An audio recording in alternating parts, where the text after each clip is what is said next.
மாண்புமிகு எதிர்க்கட்சி தலைவர் திரு எடப்பாடி பழனிசாமி அவர்கள் நேற்று சென்னையிலே ஒரு கூட்டத்திலே பேசுகிற போது தமிழ்நாட்டினுடைய நிதி நிலைமை குறித்து முற்றிலும் தகவல்களை சொல்லியிருக்கிறார்.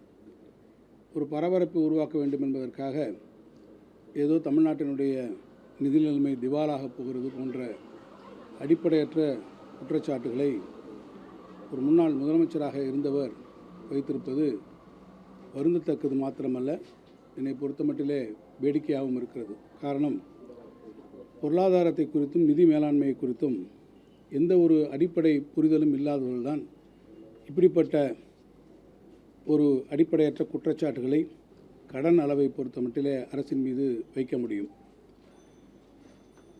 எந்த ஒரு புள்ளி விவரத்தையும் நீங்கள் எடுத்துக்கொண்டீர்கள் என்று சொன்னால் அது எந்த காலகட்டத்தில் அந்த புள்ளி விவரம் இருக்கிறது என்பதை நாம் அறிந்து பார்க்க வேண்டும். இன்றைக்கு எதிர்க்கட்சித் தலைவர் சொல்லுகிறார், அவர்கள் ஆட்சியில் இருந்த காலத்திலே நாங்கள் 10 ஆண்டுகளிலே குறைவாக கடன் வாங்கினோம், ஆனால் நீங்கள் இந்த 4 ஆண்டுகளிலே அதிகமாக கடன் வாங்கியிருக்கிறீர்கள் என்று ஒன்றை சொல்லுகிறார்கள். அப்படி சொல்லுவதே ஒரு அடிப்படை புரிதல் இல்லாமல் இருக்கிறது என்பதை நான் சொல்ல வேண்டும். இதை குறித்து நான் ஏற்கனவே சட்டமன்றம் நடக்கின்ற போது சட்டமன்றத்திலேயே எதிர்க்கட்சி தலைவர்களுக்கு அதே போல் அவைக்கும் நான் விரிவான விளக்கத்தை அளித்திருக்கிறேன்.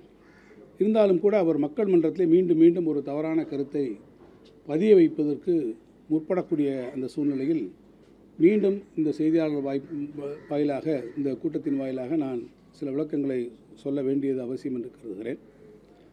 நீங்கள் 2011 எடுத்துட்டோம்னா இன்றைக்கி 2025. 2011 இருக்கக்கூடிய வரவு செலவு திட்ட கணக்கை நீங்கள் எடுத்துட்டிங்கன்னா அதனுடைய மொத்த மதிப்பு அன்றைக்கி நம்மளுடைய பட்ஜெட் எக்கானமி எவ்வளோ இருந்ததுன்னு பார்த்தீங்கன்னா 1,02,000 கோடி தான். 1,02,000 கோடி தான் 2011. அப்போ நம்முடைய உள்நாட்டு மொத்த உற்பத்தியினுடைய மதிப்பு 7,51,000 கோடியாக இருந்தது. ஆனால் இப்போ நீங்கள் எடுத்துக்கிட்டிங்கன்னா நம்மளுடைய வரவு செலவு திட்டம், கடந்த ஆண்டு நம்ம கொடுத்த வரவு செலவத்தினுடைய பட்ஜெட் சைஸ் எவ்வளோன்னு பார்த்தீங்கன்னா 4,12,000 கோடி நமக்கு பட்ஜெட் சைஸ். அதே காலகட்டத்தில் நம்மளுடைய மொத்த உள்நாட்டு மதிப்பு GSDP, cross state domestic product எந்த அளவுக்கு வளர்ந்துருக்குன்னு பார்த்தீங்கன்னா 31.55 லட்சம் கோடியாக வளர்ந்துருக்கு. இதில் இருக்கக்கூடிய இந்த வித்தியாசத்தை நீங்கள் இந்த புள்ளி விவரத்துலேருந்து பார்ப்பீங்க. 2011 நம்மளுடைய பட்ஜெட்டுடைய சைஸ் என்னவாக இருந்தது, இன்றைக்கி நம்மளுடைய பட்ஜெட் சைஸ் என்னவாக இருந்தது, அன்னைக்கு உள்நாட்டு உற்பத்தி மதிப்பு என்னவாக இருந்தது, இன்றைக்கி உள்நாட்டு உற்பத்தியுடைய மதிப்பு என்னவாக இருக்குதுன்னு நீங்கள் பார்த்தீங்கன்னா இந்த கடன் வாங்கக்கூடியதனுடைய நுட்பங்களை உங்களால் உணர்ந்து கொள்ள முடியும்.